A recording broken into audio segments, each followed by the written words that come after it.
Welcome back to the Mastering Rod Building podcast, where we are very fortunate to once again have a very international guest today. I'm your host, Bill Faulkner. I'm delighted to be joined today by Tim Frost, joining us all the way from Adelaide, Australia, where he has recently relocated. And Tim runs just, and I found this, I don't know how I've missed this all these years, and I can't even honestly remember how I found it, but I found his website, The Line Laboratory, and it is the most objective, detailed, and comprehensive library of tests on braided lines, monofilament lines, and fluorocarbon lines I have ever found. And I should tell you, first of all, I'm a line and gear nerd. I'm a knot junkie. My excuse I would give for myself, Tim, is that I engage in a few techniques, most notably slow pitch jigging, right? Also do a bunch of Yep. popping and stick baiting. And then lately I've gotten really into what we over here call the bait finesse system, which is like ultralight bait casting, zero point 0.6 PE to a very small fine Yep. leader, and in some of these applications, the old rules of where you set your drag and how strong your knots need to be and everything are out the window, right? And I Right. do Right. find myself really thirsting for and trying to test and figure out, okay, if PE 1.5 or 2 is what I really need to use for most of my slow pitch jigging, like how does this stuff rank in absolute Hmm. tensile strength? How does it rank in abrasion strength? You even do a Yep. little bit of where you will do a common join among all the knots to test some knot strength, right? So it's if y'all Yep. haven't checked it out, obviously it's intriguing enough that I went to the guys at Great Days Outdoors and I said, "You won't believe what I just found. There's this wealth of information out there." And this guy's going through it in such a clear and transparent and objective way. There's no sizzle, it's all steak. There's no marketing jargon or BS. It's just the facts. And you're testing some things and some sizes that are pretty sophisticated and are not the easiest thing. Like diameter of braid is not the easiest thing to Right. test, and you seem to be doing Yeah. it very consistently and accurately. So I'm just Hmm. welcome to the Mastering Rod Building podcast. I know this isn't about rod building, but it's about fishing. I'm absolutely fascinated by it, and you and I don't know each other, and a lot of my guests I've known for years or I've fished with. So I'm fascinated. Like, tell me a little bit about yourself. Like, what do you do for your real job? How did you get into the line Mm. laboratory and the testing and all this? And what set you on this journey in the first place? Yeah. Interesting. Thanks, Bill. Yeah. So it's been an interesting journey. So I suppose a little bit of background about myself. I'm a computer architect by day. Okay. So I Okay. do a lot of architecture stuff, software design, and things like that. So very much Sure. in the technical space, right? So everything is numbers, statistics. You need to Data. prove stuff. Right. Yeah. Exactly. So everything boils down to the data. So how does that relate to the line lab? Well, I guess we've got to really rewind a few years back to probably around about 2020 and Okay. really the peak of COVID, right? So Sure. that's what sort of set us off. Now, being a mad kingfisher, have been all my life. Being in Melbourne, Australia at that time, we got hit pretty hard with the Yeah. whole COVID lockdown thing. I think we had something stupid like 263 days of home confinement over the space of like I think it was I was looking at the stats the other day, and I think it was Awful. actually the most in the world. Like there was maybe one city That's that came close somewhere, but we that's were the nailed. worst We I've we got heard of. destroyed. Yeah, Yeah, that's that terrible. was that was pretty. It was pretty bad. And obviously, I used to go out, 3, 4 times a week going fishing. I was only 10 minutes Yeah. from the beach, so Right. we'd maybe go down to the rocks at lunchtime, or during summer in the evening, or go out in the kayak and hunt some of the inner reefs and things like that. So Killer. Yeah. all of a sudden, we couldn't do that, right? Like, Yeah. so I was sitting at home just going bonkers. Like, what do we Sure. do? What do we do about Right. this? So you spend Yeah. you spend your time really preparing your stuff for when the day comes that we can actually get back out there again, right? So Right. um, a lot of that was let's strip all the reels, rebuild everything, rip all the old line off, go through your tackle Sure. box 1,000 times, clean out all the Do crap. something to keep from going crazy and feel like you're close to Right. fishing, even if you can't get on the water. Yeah, Yeah. yeah, exactly. Exactly right. And so one of the things that I had to go through whilst sort of getting all the gear prepared for eventually when the lockdown ended was respooling all the reels, right? So at that time, you couldn't walk into a shop. We really couldn't leave home. All the shops were closed. So you resorted to just doing research online. I have half a dozen rods and reels that I need to spool up. I know I need a Ranger line from, let's say, P.6 up to P4 for all the different Ranger rods and reels. So you start doing a little bit of research online and watching videos, reading reviews, and of course looking at the stats on the websites that from the manufacturers that actually specify the details for all their braids. So you go through some of those numbers. Okay, this one P1 at 0.15 millimeters. Okay, sounds about right. What I'll need, I'll grab one of those, and you end up grabbing a bunch of stuff. Right. And All then different find sorts of it to things be just to try out. it's always very different, often very different from the advertised everything. Could be better, could be worse, but Right, there's not a lot of right. truth in ratings of this stuff. Yeah, precisely right. And Yeah. at that point in time, I had no idea what other data do you have to go off of apart from what's printed on the box or what's printed on the website.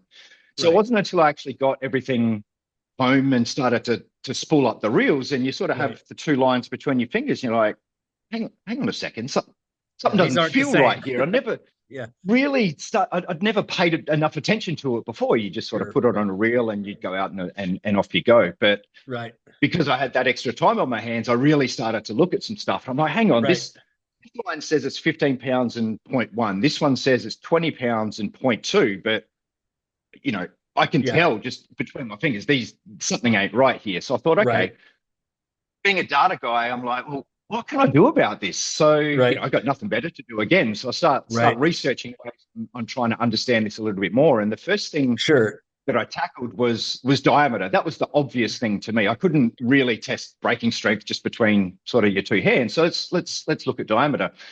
So started to dig around a little bit on that. And there's a lot of exotic machines that you can buy to measure diameter and all of that sort of stuff, but not really practical. So I thought, well, let's go for a visual route. So I jumped online, bought a high power USB microscope, got that delivered to my door. And I wondered how you were doing that and getting those photos. Okay, it's a microscope. It looks like it. Okay. So we could definitely go into more on that later on. But at a high level, that was really what started it off, and then working out how to calibrate things, right? Because we're talking measurements down to hundredths or thousandths of a millimeter. Now, there really isn't a lot of room for error in there. So trying to understand how to calibrate things and make the results accurate. There's no point taking results if they're wrong, right? So that really was where it started, and that sort of started to confirm that, hey, something's up here. Like, you initially think, okay, well, I'm screwing something up, right? Like these manufacturers,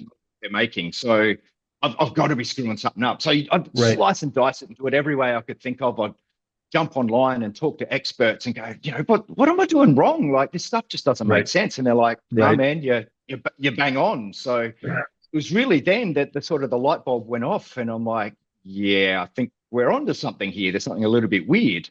And it was the diameter thing that then sort of sparked the other questions on, well, if the diameters are so screwed up, then what about the breaking strength?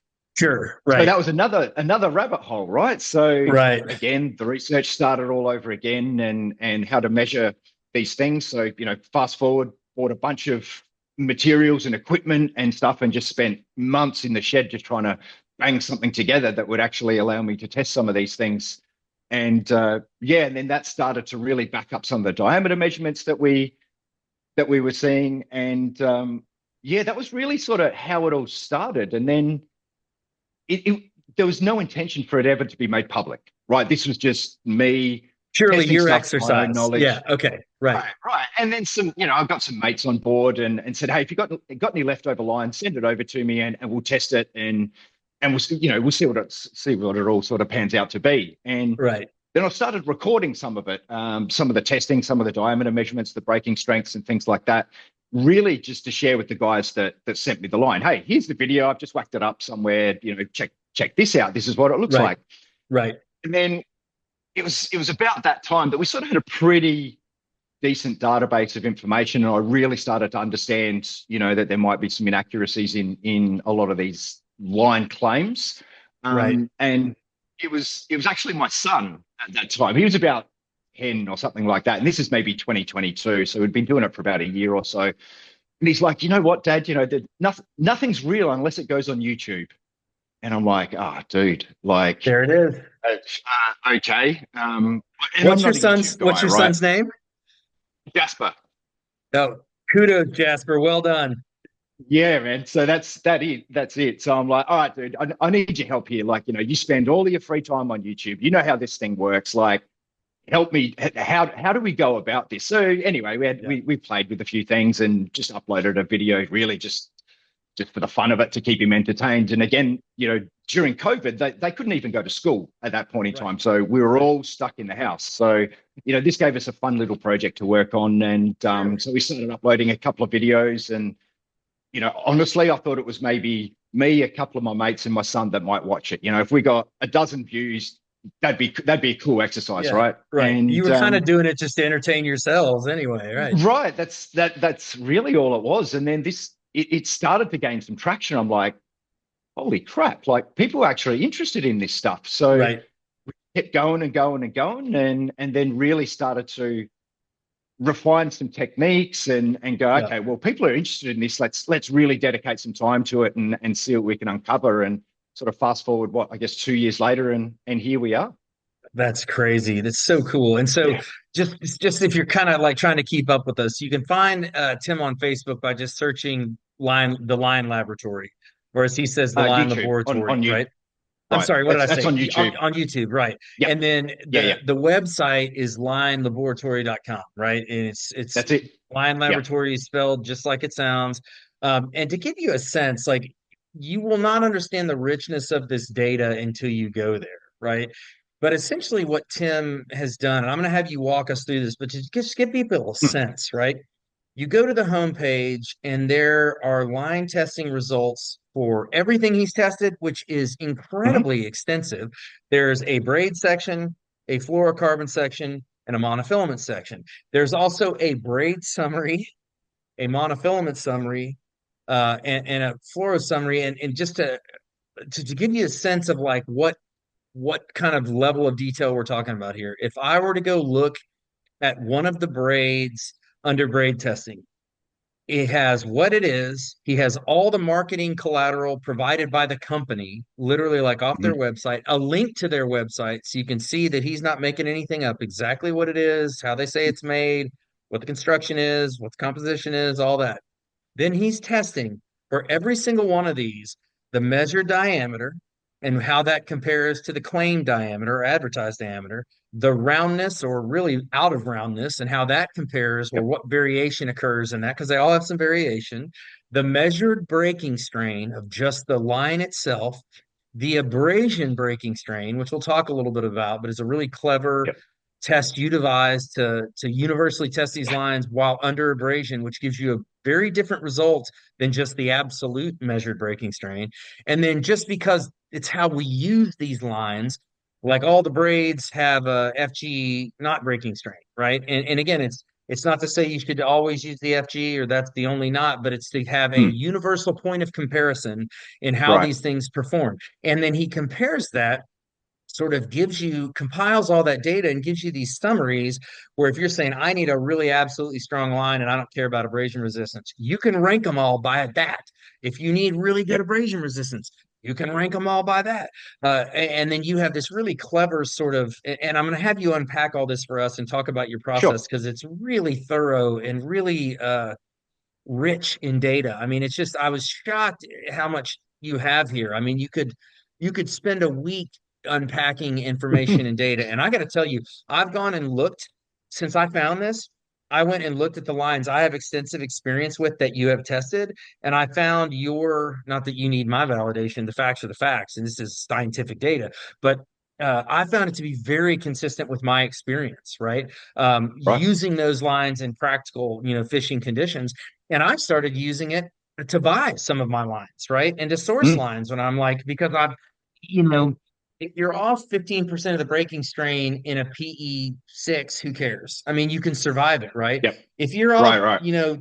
double digit percent of the breaking strength in a point 0.4 or point 0.6 PE, that's material. And that's before it ever got abraded, right? So I Yep. have found it to be, and again, I'm particular about my gear. I'm being very prescriptive and trying to always give myself the best chance of success I can. But if you want to really set yourself up, I just cannot overstate the wealth of information that's here. And so now understanding that as we sit here, it's November of 2024 and you've been cracking at this since 2020, that makes a lot more sense because you've done Yep. a ton of work here. So walk us through the process and you also Hmm. provide for every single one you tested an overview of the testing process, which is is consistent from line to line, but just to show Yep. it and to show that you're not making anything up and to let people see Right. exactly what you did and how you did it. And it's just a tremendous amount of data. Is it data that we need? I don't know. Maybe you don't need it. Maybe you do. I have found it to be incredibly rich and very accurate and very helpful. And it's just so how did you told me about how you started kind of the YouTube. How did the idea for the website and dude, you have put hundreds of hours into compiling this Yeah. data and making it sort of Yep. user friendly and accessible. Talk to me about that. So first of all, thank you. Awesome. Sure. I Yeah. wish Yeah. I'd found it like a year ago, but talk to me about the process. What made you kind of take it full? And it's all donated line. You don't take payment or Yep. sponsorship. Like, Nope. it's just it's as big an individual sort of like sharing of information projects as I've ever seen. It's remarkable. So walk Yeah. me through how we got from where Hmm. you started, thank you, in 2020 to like where you are today.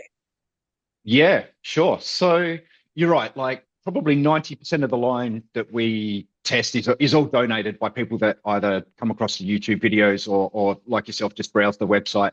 Right, Um, and it's really useful because a lot of people might just have a few spools lying around the bottom of their bag somewhere with maybe 20 meters of braid left on it, and right. it's useless to anybody except us. Except So you. if Yeah. anybody, right, that's it. So if anybody's got anything like that lying around, then get in contact with us via the website.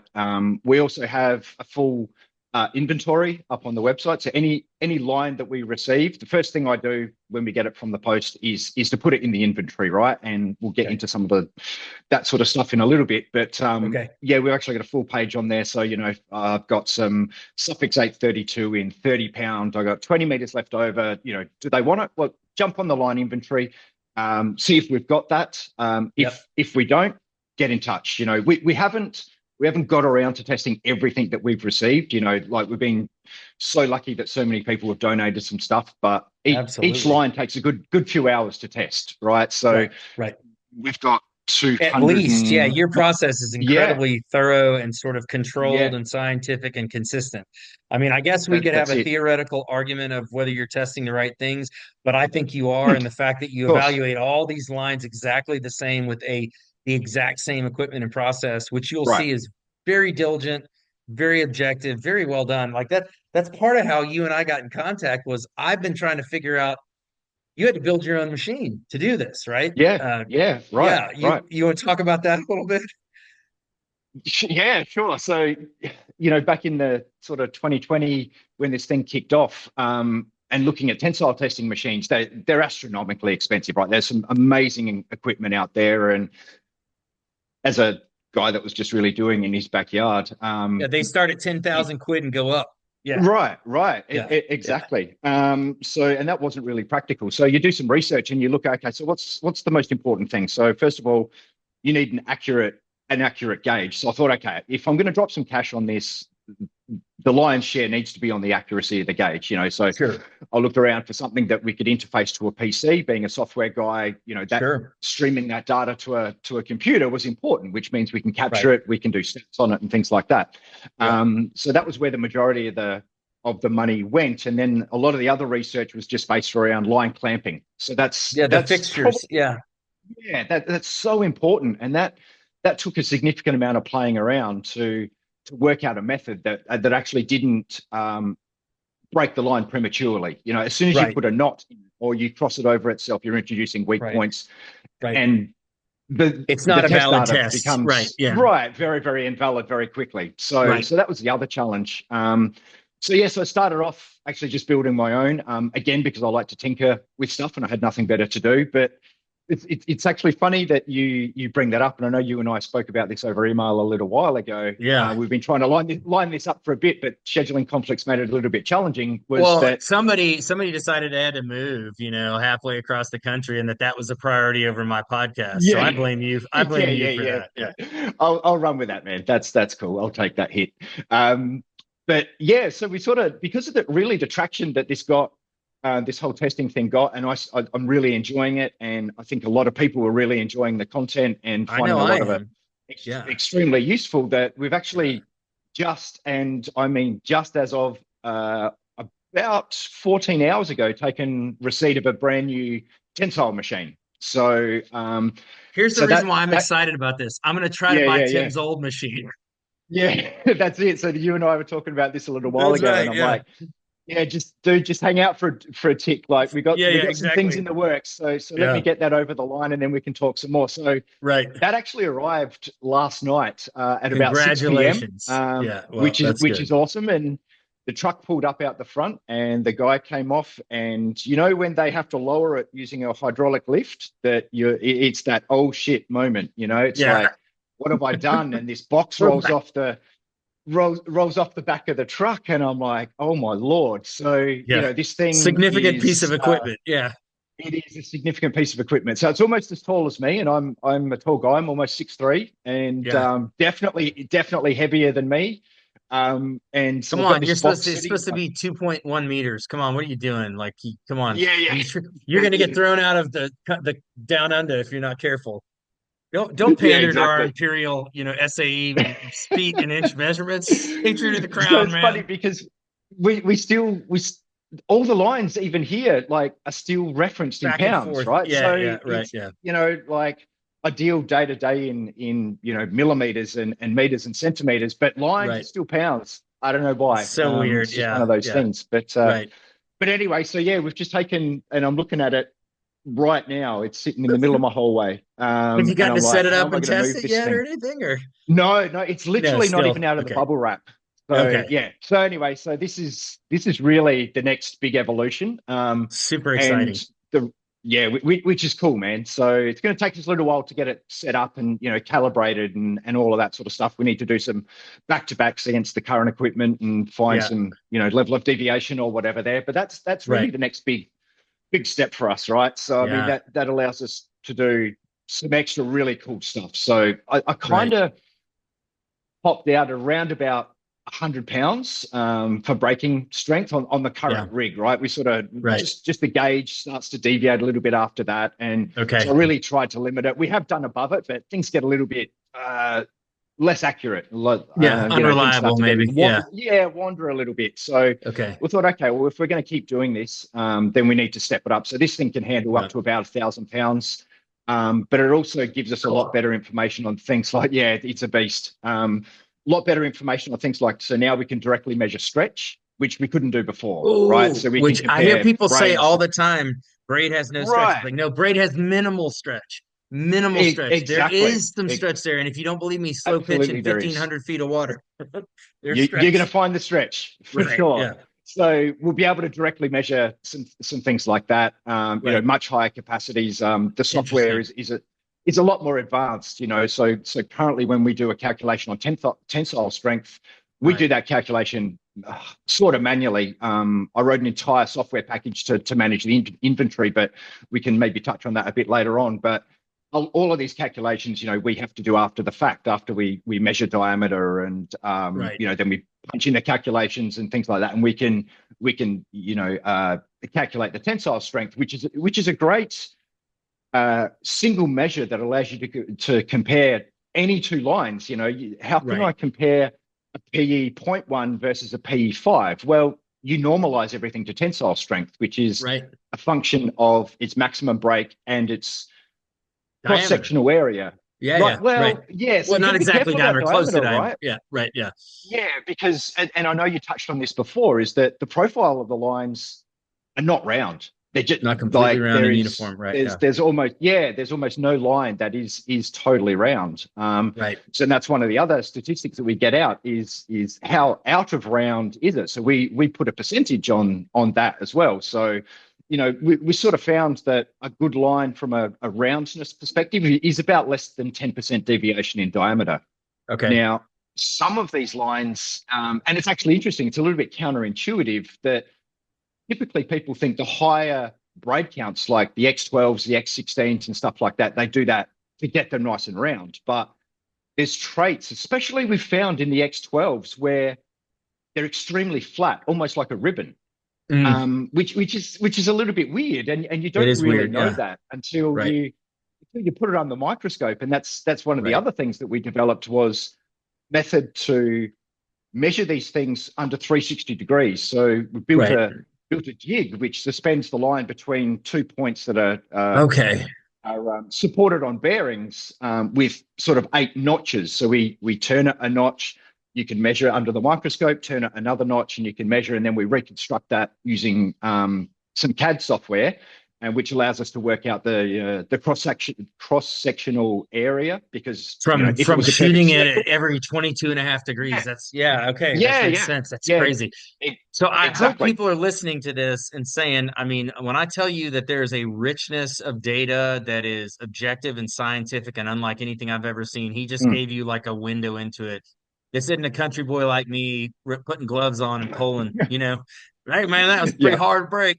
This is yeah, incredibly yeah, technical data. And now that mm. I didn't realize you were a computer guy, now it helps Yep. me understand how you're able to do so much with the data. That's not that as hard Mm. for you as it would be for some of us because it's incredibly the amount of data you have and how it's sortable and clickable and everything is just really Yeah, remarkably well done. And now it makes sense because you're a programmer. Of right. course, you can do all this stuff. Yeah, You can make this stuff yeah, dance. yeah.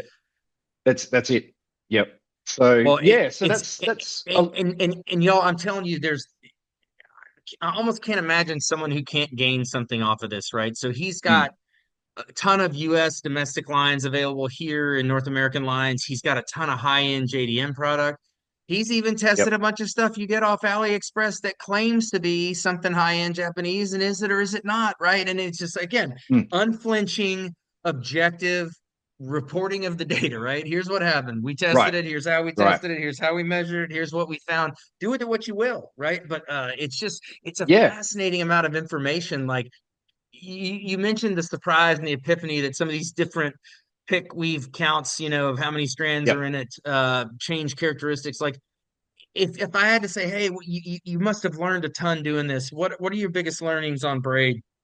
What are your biggest Oh learnings on man. mono? What are your biggest spray? And I know it's a Yep. ton, but like for anglers, for Yep. practical anglers, for people who are sitting there maybe saying, so what? Why do I care? Like, what do I need to Right. know? It's fascinating you went to Yep. these depths, but all I want to know is what line should I use or what should I use for what application? Or like if you simplified it, and it is a Yep. tremendous amount of rich data.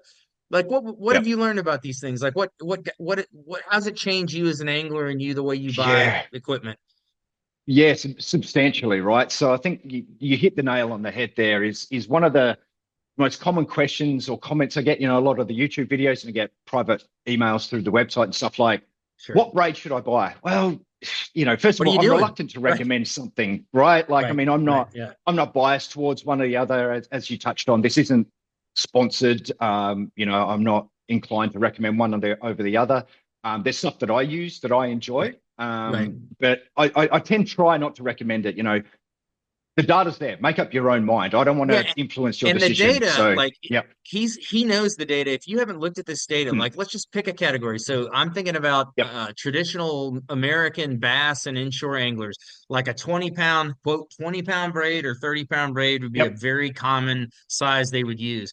If you actually Right. spend some time going through all the lines that Tim has tested and put data on out there, you may be shocked at the variation in breaking strength, in the variation in Yep. abrasion strength, in the knot strength. So these lines really do exhibit tremendously tremendous variation in the characteristics. So it's almost kind of like to your point, what are you doing with it? Because if you Right. need max abrasion, you're going to recommend one thing. If all you need Yep. is absolute dead strength, you might recommend something else. And you'll see Yeah. this for yourself when you look at the data. So but that's a really good point. So the Mm, variation in characteristics and pick something good for doing that. Like, what else have you learned? I mean, obviously, there's a ton of marketing that has nothing to do with right. reality, and we don't want to No, throw right. any And rocks at anybody. But yeah, no. No, definitely. But honestly, out of everything that we've learned, it's really that just take what's on the box with a grain of salt. Huge And grain of that's salt. really Yeah. what, yeah, and Yeah. that's what kicked this whole thing off, right? It's something just Right. didn't sit well with me, and it wasn't until we started to unpack it that we started to understand that. So, so I guess the next question is, well, why do I care? Well, I guess it comes down to two groups of people. There's probably the people that are the casual anglers. Does it really matter? Probably not. If you're going to go sit on a jetty once a year, drop a bait straight down, who cares, man? Just go out and have fun. Yeah. Don't Get don't what worry you can about the get. data. Right. Right. Yeah. Yeah, right. It doesn't make a script of difference. But for the people probably like you and me that are looking for that last 5% because it's more than just a pastime. Right. I'm going out and I'm spending 8 to 10 hours a day casting 1,000 times, then you Right. know what? It's important to me. Right. So that's probably where the data's aimed at, this small sort of niche group of people that's really, Enthusiasts. Yeah. yeah, Right. exactly. So what the data then starts to show us and us as a group of people is it allows you to look at things correctly by diameter and breaking strain, right? So as Mhm. I keep touching on, you can't go what's on the box most of the time. Monofilaments are pretty good most of the time Right. because they're very easy to measure diameter and things like Right. that. Anyone Right. with a set of calipers can Can measure do that because get it pretty doesn't clash. close. And Right. yeah, Yeah. and that's good Right. enough. So Right. there's very little variation compared to what's on the box. Mhm. So I guess most of it's in braid because it really is a bit of a Pandora's box there. So Right. probably the best information that's come from this that most people can benefit from is looking at the real diameters and the real breaking strengths, right? So Yeah. you might say, my setup, I've got a 3,000 size reel and a 5 to 9 kilo rod. Okay, I know that I want about a 15 to 20 pound braid on it, as a rough sort of rule of thumb. Sure. Most people go into the shop, you look at the 15 to 20 pound braid wall and you pick up a bunch of boxes and you start to read the numbers. Okay, this is 15 pounds and it's 0.15. This one's 20 Right. pounds and it's zero point 0.2, Right. whatever. And that's what most people go on. That's definitely what I used to go on. And Sure.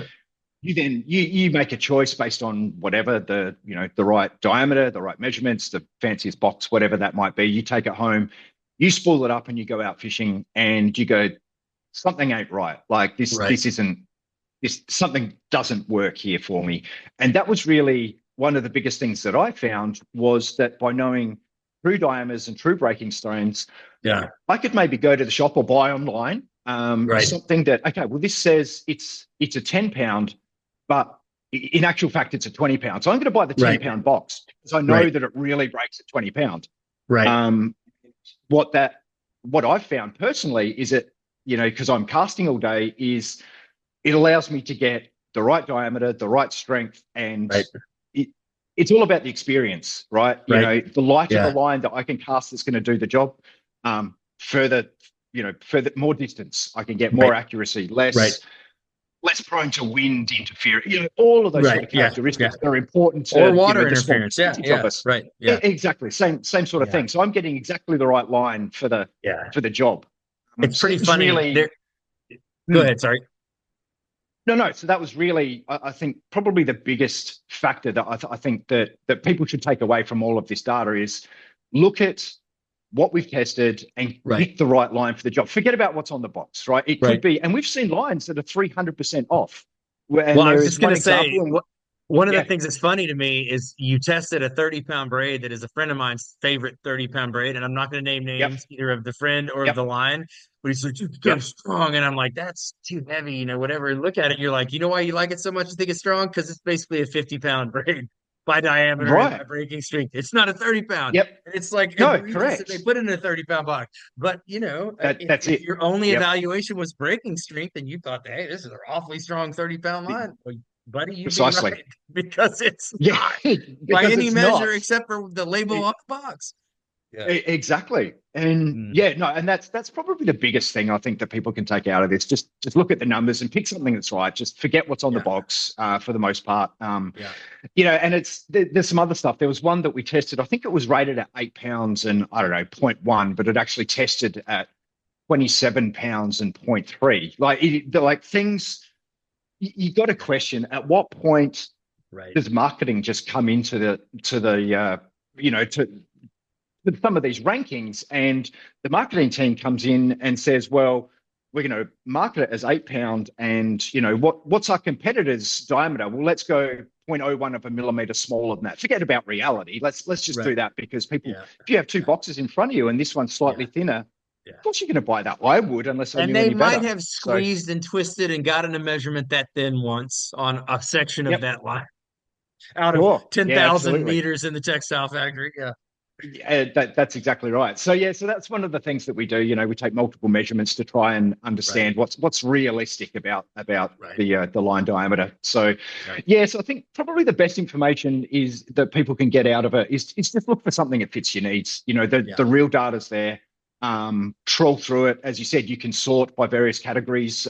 If you want a true 20-pound brake, then just look at braking strength and look at 18 to 23 or whatever it might be. Right. Or if you Right. ask after diameter or you're after exceptional knot strength, then you can group and sort and stuff by all those sort of things. So yeah, Yeah. it's proven to be really, really helpful and certainly opened my eyes. And it's definitely improved my fishing because I can pick the right line for the job now. Right. That's Yeah. probably Absolutely. the biggest difference that I found for sure. Yep. Yeah. Absolutely. It was, I kind of came to it originally, your site and stuff, looking for knot Mm. testing, and you have some great videos on knot testing and things. And you of Yep. course build like on the braid, the FG knot test, just as a relative comparison point, Yep. which I found really interesting. But that's it was I did not expect. I almost came to it like, I was hoping this is going to be a bunch of knot tests, and then I was like, well, wait a minute, this is a whole other thing, and like, wait a minute, this is Mm. really good data, and this is really honest data, and I've never quite seen anything like it, right? So, Yep. um, I just can't say enough. I'm so impressed by your work, and I think there's so much rich data out there. I definitely have some Mm. stuff that I was looking through the inventory that I want to send you some samples of and just see how it Yeah. tests. Awesome. It seems to have done Yep. very well in my experience, but again, it's there's definitely a placebo effect. Obviously, the marketing works, so they wouldn't spend so Yep. much money on it, right? So I want to Right. Right. I want to sort of redact, my own personal feelings and get some objective data and see if this stuff is, Yep. why am I liking it when I'm liking it, and is there a reason or Yep. not? And the other thing that's so Mm. interesting to me about your data is, and again, we won't name names or call anybody out, but there are definitely some manufacturers who seem to make an earnest effort to keep it really honest about diameter and braking strength. And like, if I was going to Absolutely. pick one like Veravas, like their stuff is pretty Yep. close. They never get caught way off one way or the other. That's Yep. interesting. That lets me know I can probably mostly trust what they're telling me, right? Right. So that was interesting to me, and I kind of I loved seeing it, because I feel like it equips me better as an angler, without having to pour Yep. through all the data to, or if they have a product you haven't tested, I can have some reasonable confidence. It's probably going to come in pretty close because everything you tested Hmm. came in pretty close, right? The other thing that's interesting Precisely. is Yep. the variation among lines, right? And this notion of one brand, their 20-pound, quote fingers 20-pound, might be really close on in diameter and everything else, but then their 30, 40, and 50 are like way off. And the 30 may be Right. way stronger than it's supposed to be, and the 40 and 50 may be way Yeah. weaker than it's supposed to be. So it's like, what's going on there? Right. So, I mean, this is my words, not yours, but I would say Hmm. within some manufacturers and looking at your data, there's some gems in there and there's some stinkers, right? So like that's Absolutely. good to Yeah, know. And absolutely. some manufacturers, you can't just blanket go like, well, all their lines are good, all their lines are Hmm. consistent. No, this one is really good. These three kind of stink, and that was fascinating to Right. me too, right? So, and again, Yep. I watch Yep. the videos and see how you're testing it. I can't find any fault with the testing procedures or the sort of number of times testing and the averaging of it and multiple measurements and all of everything. It's just so Mm. diligent. It's remarkable. But so again, there's probably people sitting out there being like, I don't even like braid. Okay, hey, and it's Right. like when we get in the arguments about knots, I tell people all the time, the best knot is the knot you can tie consistently and you believe in and it works for Oh you, right? man, Like you couldn't don't agree have to go more. Yeah, absolutely. right, but if you are chasing the edges of performance, if you are trying to Hmm. absolutely catch the biggest possible fish on the lightest possible tackle. If you're pursuing a type of angling style or pursuit that you're maxing out the gear, this stuff can matter. It can be the difference between you're talking Absolutely. about fishing near the reefs. Yep. I've not had the privilege of fishing in Australia, but you guys are Hmm. often fishing around structures. The Oh abrasion yeah. resistance might be a lot more important to you than it is to someone fishing primarily open water, right? So it's not, again, Absolutely. it Yep. doesn't say the data is absolutely good or bad, or these manufacturers are Hmm. fall into categories of good and evil and in between. It's just this much rich knowledge about the line, if you are willing to pay attention and do a little research, can really help you find what fits your application best. And that's just Right. fascinating to me. Yep. So you've got the big new machine. Like, what's next? So are you going to do some heavyweight line testing? You gonna Yeah. what are your Yeah. plans? Absolutely. So we're definitely looking expanding into some of the heavier stuff, right? So Right? we got I think some so when we evaluated a whole heap of different manufacturers, right? Just doing due diligence for manufacturing machines. So Sure, right, what I actually ended up doing was we sort of shortlisted a few, right. and then actually shipped them 4 lines each and said, Okay. okay, so here's everything from a PE 0.1 to a PE 20. Test them. Show me how you handle them. Send me the results. Show me the data that you can get out of this. Okay. Record the test for me. I want to see how this thing does. So it was actually quite a lengthy process that we went It through to choose sounds something. like So, it. yeah, and Yeah. it took a few months, and then we finally decided on a machine that was then put on a ship from Japan and Oh sailed across wow. the ocean and got here Now it's down the yesterday. hallway. So now it's down the hallway. Exactly. You've got to Yeah. step around it, walking through the front door. So Right. yeah. So what's next? Well, we can definitely start to branch out into some of the much bigger lines because Right. we've actually been asked. We're getting contacted by a lot more by manufacturers, and maybe we can talk about that in a little bit. Not meaning to digress, but even for testing things like assist cords for jig hooks and things like Oh that. yeah. Like Sure. some of these things are a couple of 100 kilograms, and we've been contacted saying, look, we'd really like you to test the hook attached to the assist cord. Tell us how it performs, and I we're like, can't well, wait to what's see those results.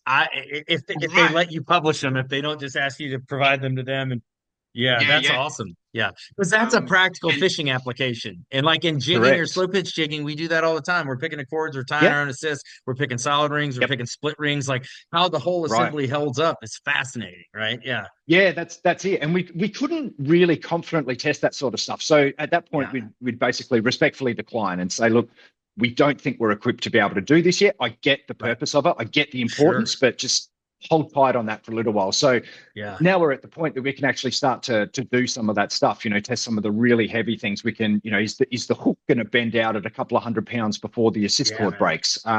You're gonna Is boldly go where no man has gone before. This is like you're landing on that's the moon, man.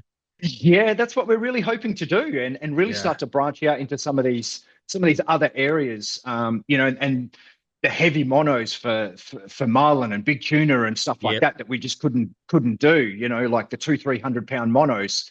Oh, come on. Again, You're we not couldn't testing really it for test that. that. You're testing them for doggos and GTs. We know how you blokes are down GT's there. You only care about some absolutely, fish. absolutely big top water, baby. That's what it's Oh all yeah, about. man. So Yeah. So yeah, so we're really looking to get into that, and then obviously the extra data that we can get from that, like the stretch.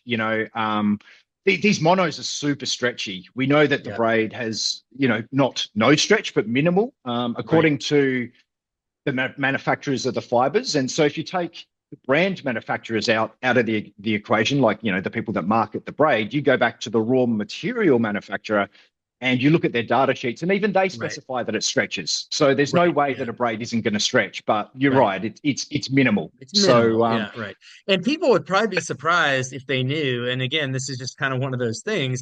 There's only so many people manufacturing these type of fibers in the world, right? So you see a right, whole bunch right, of different lines by a whole bunch of different companies in a whole bunch of yep, different colored boxes. But the reality is it's kind of like carbon fiber with people making rod blanks. There's only so many yeah, sources of the right kind of carbon yep, fiber to roll rod blanks. And my understanding is it's the same way with these fibers and things. And yeah, yep, that's fascinating. So if Honeywell and yeah. people like that tell you it stretches, you can probably believe it stretches, right? Yeah, Oh, you believe it stretches? Yeah, yeah, absolutely. So yeah, you're absolutely right. Like so there's not only a minimal amount of companies that actually make the raw ultra high molecular weight PE right. fibers, but then there's also only a few, we'll call them manufacturers, that actually create the braid from those fibers. So Right. what you'll find is there's a million and one brands that sell braid. Not a million Now, one they're manufacturers. Right. Yeah. right, spot on. So a lot of the time, it's all going to come from, probably from the same factory. Right. So yeah, there aren't too many. I'm trying to think. I can only think of one, but I'll stand corrected. I haven't spoken to every manufacturer, and that's Sure. actually a local company called Tasline. So Yeah. Yeah. they buy in the raw materials from whoever they get it from, but they Right. actually then have all the braiding machines at their factory. And I'm lucky enough to be relatively good friends with the owner of Tasline, who's, they also do Burley Pro and all of the other cool stuff. Right. And Right. also a good mate of the head of their line development. So I spend quite a bit of time down at their factory, and it used to be where I lived prior to where I've just moved to now. It's about an hour's drive from my house. So I would actually pop down there, and I've seen the braid creation process from getting the raw spool of materials to spitting it out at the end to a usable braid, and they'd send me home with a spool saying, "This is what we made today." So yeah, Awesome. there aren't Okay. too So many companies educate that me. actually It's do not, that. Yeah. there's the guy down there that runs Busted Fishing that makes some really good wine liners, Ferncorn. Is it Frank Ferncorn? That's not who he sells Tasline. That's not who makes Tasline. Are you allowed to Right. say No. or So yeah. So my understanding is that he's still involved, but the company's okay. actually moved hands. And I could be wrong here on the No, business yeah, side yeah. of things, It's but fine. there's a guy.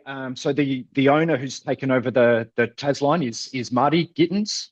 Okay. So I'm good mates with him just through the local fishing community, through Hmm. kayak fishing, and then more so through more recently just some of the braid stuff. I would reach out to them being local, and we Yeah.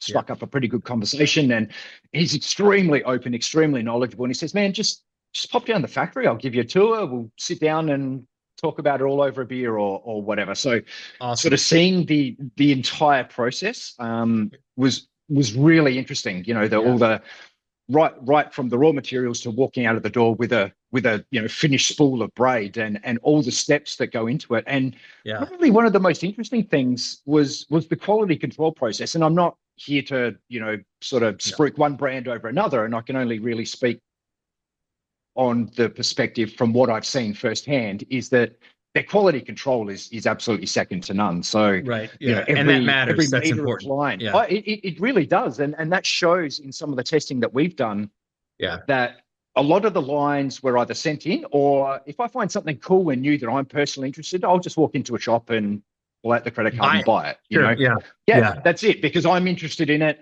Maybe I want to use it. No one's come across it. It's only just Right. been released, and Right. let's get on top of it. Let's see what Yeah. this thing's like. And some of the things that I've seen in the quality control process, even from huge brands, it just makes you question it. And we're very Yeah. transparent about that. If I Yeah. find something good or bad, that goes into the video. Like, I'm Right. not biased one way or Nope. the other. I'm not going to cover anything up, or I'm not going to overinflate anything to make it sound better or worse than it is.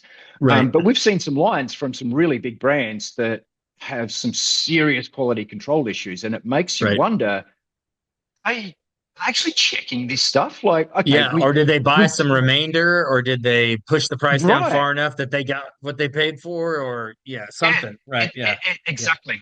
Yeah. So, and it's not on every spool, but you see it enough to then question, well, if this slipped through, I'm just an end consumer that went into a shop and bought it, and that's made it to me, then is this going to happen to everyone else? Like, and it puts some doubts in your head. So, Absolutely. But um, again, it makes you a better informed consumer, right? And that's to me, absolutely, that's just valuable. yep, Right. Yeah.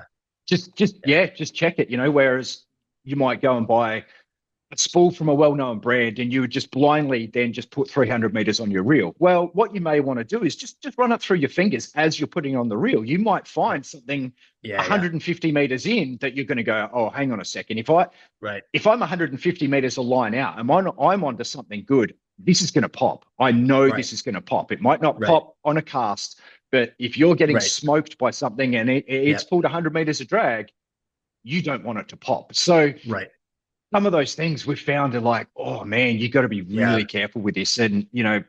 as I keep saying, the quality control and Right. and the after manufacture I guess, scanning. There's ways on an Yeah. industrial scale that Yeah. you've got to scan this stuff to make sure that it's Right. all okay Right. before you Yeah. sell it. So yeah, just Yeah. And even tread cautiously.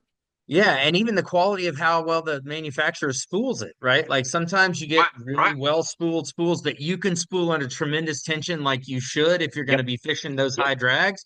And then sometimes yep. I'll get a spool of line where I'm trying to put it under the appropriate amount of tension for the drag I'm going to fish on the reel. And I can't even do it because it's caking in the spool they sent to me, right? It's Yep, like, okay, well, that's a yep. lesson too. I don't want any part of that, right? So, That's it. um, That's yeah, precisely. Yep. this line that I want to send you so bad, Hmm. since you mentioned this, I ran into there in Houston, Texas. It's called Tightline Braid, and when I came in, they're like, "Hey, we're manufacturing our own line." And knowing what we just talked about, what I know, it's a guy named Jeff Nugent, and I said, "Okay, right, poor shit, like I know how this game works." And he's like, "No, really, we Yeah, have yeah. three." They bought the winding braiding machines, right? And they'll even bring Oh, the small nice. ones.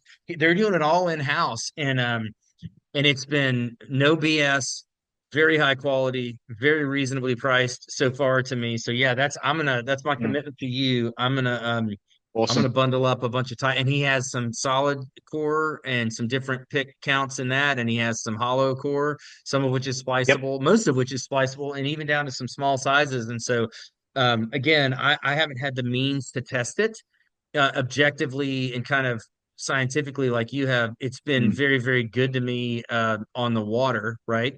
And it's helped me develop some opinions about its knot strength and abrasion resistance and Hmm. some of that kind of stuff. So I'm fascinated to see. I'm going to send you some, and when you get around to testing it, I'm fascinated to see Yeah, cool. what it says. But I do Absolutely. think it'll do very well because I think they were trying to bring something to people and got very frustrated with all this variation and BS and everything, and they finally said we're just going to have to make it Yep. ourselves if we want it, and then ended up I think finding Right. that process to be way more complicated than they first realized. But I'm glad Yeah. they're doing it. I'm glad they're in it. And these days I don't know how it is in Australia, but these days in the States, anytime you can have a domestic manufacturer, given the uncertainty of imports and exports from places like Yeah, China and yeah, our yeah. our Correct. political relations that could drive availability and cost on Yeah, these things, that's it's like it a makes good me feel point. better, right? So For sure. yeah, Yeah, awesome. that'll be good. Yeah, that'll be Yeah. exciting. So yeah, because it's an interesting topic that you bring up. So we sort of get two groups of responses, I suppose, right? So we test something, and as I mentioned before, if we find something that just doesn't quite look right, or be it a big old blemish in the line, a Right. big booger in the middle, or there's Right. significant variation from diameter, we'll do our best. We'll actually absolutely reach out to the manufacturers and say, look, we've tested this. This is what we've found. We don't want to misrepresent this. We want you to have an opportunity to tell us, Yeah. give us some feedback. How did this slip through QA, for example? Or, Right. why do you quote diameter in this way? Under what circumstances do you measure it? Or Right. under what circumstances do you measure the breaking strain? And some of them will go, you know, look, this is minimum expected. This is maximum expected breaking strength. This is under a knotted condition based on what we think best knot that most people, there's all these permutations of things that they rate their line at. Right. So, and we find it's pretty split whether we actually get a response from them or not. And Interesting. that's unfortunate, right? So No, it we is. As a absolutely do our best. consumer, it's unfortunate. Yeah. Right, But it's also yeah, telling in its because own way. Yeah. that's exactly right. So, we'll always reach out to them, say, hey, have you got any comments on this? We'd really like to get your input. We don't want to misrepresent. Anything you tell us that we're allowed to share, we absolutely will. If you want to make an official statement, whatever. This is all about transparency, which is absolutely what we're all about with all the data. Sure. Everything's there to be seen. Right. So yeah, there's really two schools there. It's like some manufacturers are really open. They'll say, let's jump on a Teams call. We'll have a quick chat about it. We'll answer all your questions, and we can put an official excuse me statement out on the website or the video. Or there's some other ones that maybe just don't even respond at all. And there's some that are like initially, very, very interested. Yeah, we'd love to discuss it. And maybe they walk away and they do a little bit of digging into the sort of stuff that we do, and then someone comes along and says, actually, what, guys, this might We're not not going to be be able to such a good talk him out idea. of it. Yeah. Yeah, sorry, we're actually magically busy for the next year. So Right. Exactly. Yeah. Yeah, Well, it's unfortunate. We're not here to yeah, call anyone out, to put anyone, it's got nothing to do with that. It's just about yeah, transparency. right. Um, and I think one of the biggest issue is there is no governing body which tells people Yeah, what they can and can't do in here. There's standards like a PE rating, which theoretically should be a piece of cake to adhere to. There's nothing complex about it. You get a diameter, which equals a certain PE, right? Well, right, ultimately it's the weight of line over a 9 kilometer, or there's and deniers and stuff like that. It gets a little bit more complicated than that, but right, typically it's not a hard standard to adhere to. But I right. could test a PE1 from one brand and test a PE1 from another brand, and it could break at 10 pounds versus 40 pounds. Well, there's our standard out the window. So again, nobody can really rely on a PE rating on a box. So Right. yeah, it's really I'm we I'm need some sort of actually governance. no, it makes yeah, or else caveat emptor, buyer beware. Thank you for Right. making this kind of data available to us, and now we Mm. know and we need to look at it. It's funny. I followed a website and supported this guy for a long time, named Alan Hawk, and I guess he's Yes. British, and Yep. he Very. tests spinning Yep. reels, right? And Yep. Love it. I've Great resource, isn't no it? great source of information, but I'm kind of glad to hear that you have gotten at least a mixed response. He is, and to his credit, he is taking the high road and he won't share a whole lot of this. It's Mm. www.alanhawk.com, ALANHAWK.com. But he's gotten slandered, threatened with lawsuits, straight up threatened. Yep.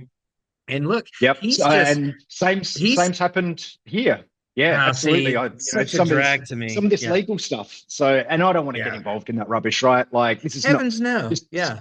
this isn't what we're here to do. So yeah. Right. But Oh, but because sorry, yeah, that Alan Hawke stuff. no, Yeah. but he's told me some stories and it's like, yeah, that tells you that I look, draw your own conclusions. When all someone's doing is opening up a reel and taking pictures and saying, "Here's what I Right. found. This is what was shipped to Right. me," and then gets that Yep. violent a response, an aggressive a Mm. response, it's like, yeah, that sure makes me feel like they're caught red-handed, and I'm going to remember that from now on with all products from that manufacturer, right? So, Right. but I'm encouraged to hear that at least some will sit down with you and share the way they think about it and everything else, Yep. right? Because at least Yeah. that's helpful, right? So For yeah, sure. and And what we're actually finding now, just I guess to expand on that point, what we're finding is apart from that mixed response, and then so we get the whole range of not wanting to engage and threatening that if you publish this, all of that sort of stuff, which forces Snap right, to put disclaimers on the start of every video. right, Like, basically the disclaimer says entertainment purposes, just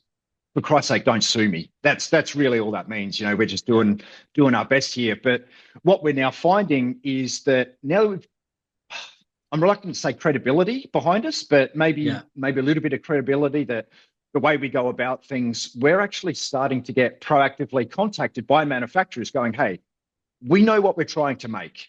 Um, we need some independent analysis that we can actually publish to say that, hey, we're not making this crap up. We've sent a box of reels, sorry, a box of spools offline to this guy in Australia. He's tested it yeah, under the same circumstances as everything else. These are the numbers that we get back, take them or leave them. So we definitely get both ranges, and we're finding we're working a lot more.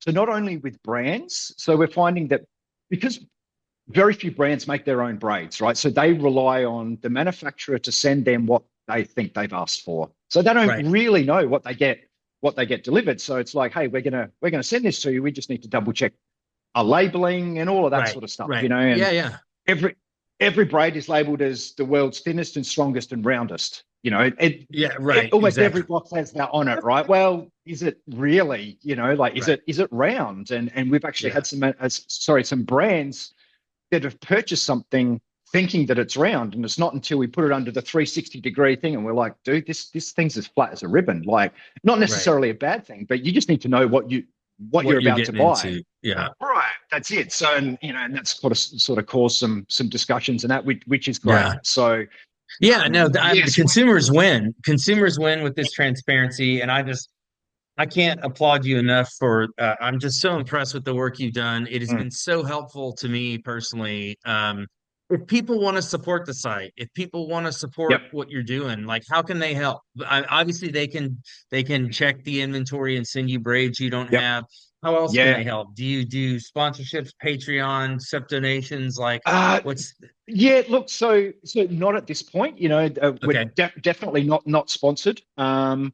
It would be nice to be able to recoup some of them. Some, we're Yeah, talking, I there's can a lot only. of money invested here, Your like, investment in time and equipment is significant. I can tell. I yeah. mean, So, there's no even faking if, that. Yeah, no, right. So, I mean, we just dropped, you know, almost five figures on a new machine here right, to try and, you know, produce some better results in right, the hope of maybe an end game somewhere along the line that maybe we could start to recoup some of this. But it's certainly right. not a money making exercise. Like I've got to, No, if people don't send me lines, then I've got to go out and buy them. And, I right. don't know what it's like for you guys there, but if I walk into a shop and buy something, if I want to get a decent reel of something, maybe 300 meters, it's $100. Like Yeah, that's it's not expensive. cheap, Right. No, it's not. and a lot of the time that'll just end up in a cardboard box with an ID on it that so we can relate it back to the inventory, Right, and it'll never see the light of day again. So it right. it gets super expensive. So yeah, look, we love the support that people give us just through sending details. That's sending the line through Yep, yep. that allows us to test and update all of the details on that. That saves us a bunch of money, and everyone that does that, they get a special call out. We're obviously thankful for that. We Sure. can't go out and buy every permutation of every line that's available in the world, and certainly being in Australia, we don't get access to a lot of the stuff that you guys in the States do. So Yeah. there's a whole nother world out there, and the JDM stuff and some of the European things. And for us to import a European line, Ugh, it's $100 on yeah. the line, and like a month wait and $50 in shipping. Yeah. It's a big effort. So It is a big effort. yeah, so Yeah. so really the only revenue that we generate from this is a little bit of ad revenue from YouTube. Off of YouTube. Yeah. But Well, hey, that's you yeah. deserve that. Look, Yeah. You deserve that. Yeah. appreciate it, man. But every and that's minuscule, right? That might buy us a line a month to be able to Right. test. So Right. let alone pay for the equipment and the time and stuff like that. Right. But this was never meant to be a commercial venture. So Yeah. No, I get definitely it. knew what we And were getting that's, into. Yep. and it's part of what makes it so honest and high integrity and trustworthy is because you are so transparent and because you're not for sale and because your integrity is sort of Yep. unimpeachable. But I do think, look, Yep.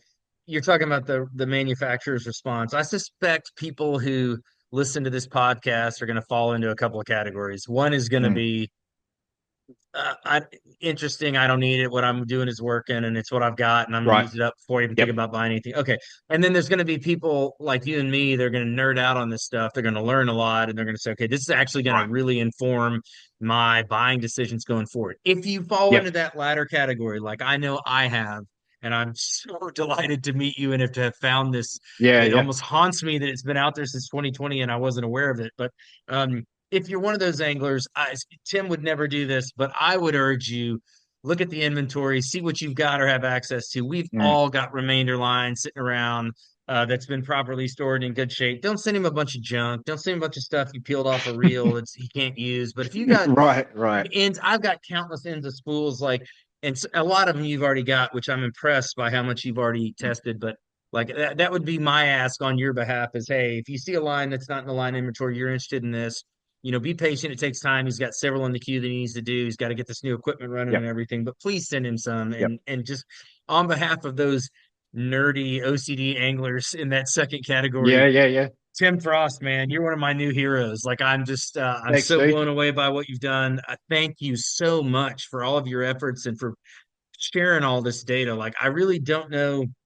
how you would monetize it, but it is tremendously valuable to Mm. those of us who value it. And so you have my heartfelt thanks.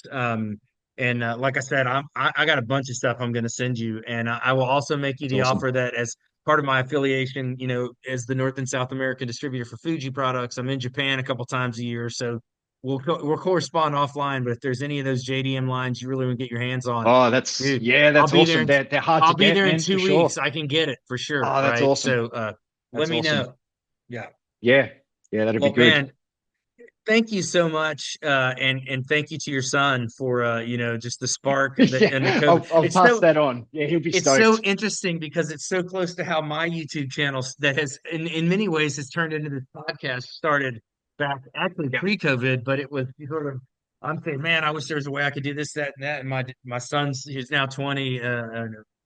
My son Liam was like, "Hey, dummy, give me your phone." You know what I mean? It's like, Yeah, oh, I yeah, didn't know my yeah. phone did That's that, it. right? He's like, "Yeah, see this app, this is Right, Snip right. that. You can stitch them together. Here's how you put music over it. Yeah, Here's how you edit. By the way, mom has a yeah, Mac. It's got iMovie on it. It'll do this, this, and this." And I was like, I didn't know. Thank goodness you said yeah. something, right? So, Yeah, uh, that's exactly right. Yeah, it's a new world we live in, man. That's it. well, and tell us if you're comfortable, and you can say Hmm. no, and we'll edit this out if you want. Like, if people are in the software development market, like, well, tell me more about the work you do and how they find you, and what kind of software development you do.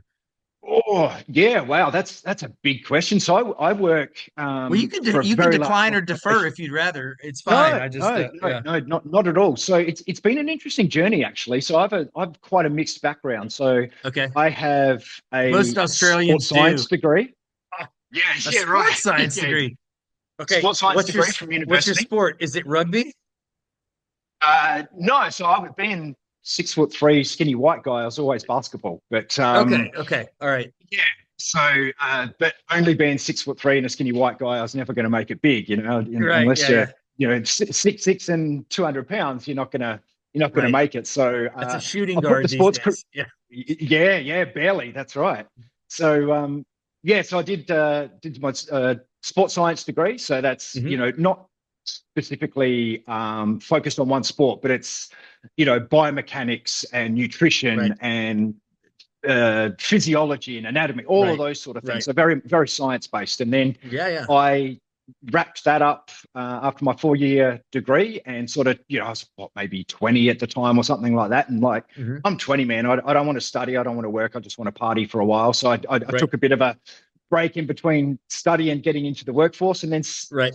somehow, this is probably, you know, mid 90s, I suppose. Okay. And Yeah. sort of just when, the internet was only really sort of coming into mainstream and computers Yeah. becoming a bit more accessible, Right. I sort of just gravitated towards that. Really, I don't even remember why. I think it's just purely out of need, like Right. Yeah. someone's got to understand this stuff. So I may as well just work it out myself. And then Right. I sort of fell into that and started doing a bit of part-time work in IT, and then started sort of my journey progressing through IT and doing various. I was a sort of international consultant for a good Okay. probably 10 years, flying around the world, sort of consulting on various software products. And then it was again really just purely out of frustration. I had all these ideas on what software should do, and Right. you can't just get access to a developer to go, hey, just code this up for me, trust me, it'll Right. it'll be great. This is Right. this is what the customers need. Right. So it was really, well, screw it, just I'm going to work out how to do it myself. So I Right. literally remember, and I was sitting in a hotel room in London, working on a big client, and I'm like, I've got to work out how to do this. So I literally Googled how to program and just Yeah. sat down and started watching videos and reading articles and Wow. got into the swing of it. And I'm like, oh, this is great. All of a sudden I can make things do what I want it to do. What I And, want and them that to was do. probably Right. Yeah. about 10 years ago. And once I opened that Pandora's box, it opened up opportunities for me in the industry because I had this unique perspective of a science background, but then 10 years of consulting and knowing what happens in the real world rather Right. than just being a programmer, with a propeller on his head, sitting in a dark basement, Right. just punching Right. out code. So It's a I had this unique powerful skill perspective on set. a whole Yeah. bunch of Yeah. stuff. Right. Right. And Yeah. that sort of shifted my career in a slightly different direction again. But now I work as an architect for a very large international software company. Okay. And, you know, writing a lot of code, performance tuning and working out how to make things do stuff that maybe they weren't designed to do or probably Yeah. shouldn't do, but Right. they, people would really benefit from it doing in a certain way. So I spent a lot Right. of time on this architecture type stuff. And that's why it was a very similar journey with the line stuff. It was just, Yeah. well, no one's doing it. So I'm not going to sit here and whinge about it. I'm just going to work out how to do it and do it myself. So Right. yeah, Well, you but did a tremendous yeah, job, and that actually makes so much sense how like cross-referenceable and right. sortable and lateral all the data is on the website. Yeah. Like it's Yeah. That's, so that's important. rich Yep. and user-friendly. It's just so beyond what you would expect to see in a website like this. And I'm going through the Mm. website and I'm thinking, this is a passion project. This guy can't be making any Yeah, it money doing is. this. Like, how's he got such a No. sophisticated website? Because you built it. It makes perfect sense. Yeah. Yeah, Well, look, exactly. it Exactly. may be lost on 90% of people, but I love it. I'm super impressed. I spend some time on it almost every day these days. I've used it to Awesome. help me buy slow pitch jigging lines. I've used it to help me buy slow pitch jigging leaders. I've used it to help me Yep. buy BFS lines. I've used it to help me Nice. buy both braid, mono, and fluoro and leader material for that. So, man, I mean, I kudos, high five, well done, mate. I mean, I'm Appreciate so it. Thanks, impressed, and man. I hope we can drive you some more traffic. And I'm definitely going to Yeah, that'd send be you some cool. line. So That'd be awesome. That'd I'm be gonna send great. you an email. Be on the lookout. Give me your JDN All right, line man. wish list Yep. in 2 weeks, and I'm Will gonna do. hook you up. Brilliant. Awesome. Sounds good, buddy. Well, man, All right, man. thank you so much. And again, if you want to find Tim, it's www. Oh, it's actually not. It's just linelaboratory.com. Go to the Yep. home. You can look on individual lines by type. You can go to the braid summary, the mono summary. Check out his YouTube videos. They're not only really good, but and rich in information, but entertaining. And man, I can't say enough good things. Thanks for all you do, and thanks so much for joining us on the Mastering Rod Building podcast. Thanks, buddy. Appreciate you having her on. It's been fun. It's Oh, been awesome. absolutely. This is not the last time we will talk, I'm sure. All right. So Good thanks deal. Yeah, everybody because for, next maybe next time I've got some questions for you, man. Maybe next hey, time. we'll do it, man. No problem. Yeah. I will be in touch for sure. And All right. we'll hook it up. But thank you so much for joining us all the way from Adelaide. And for all of you listening, thanks Cool. again for joining the Mastering Rod Building podcast. And please remember to like, subscribe, and download wherever you get your podcast content. We'll see you next time.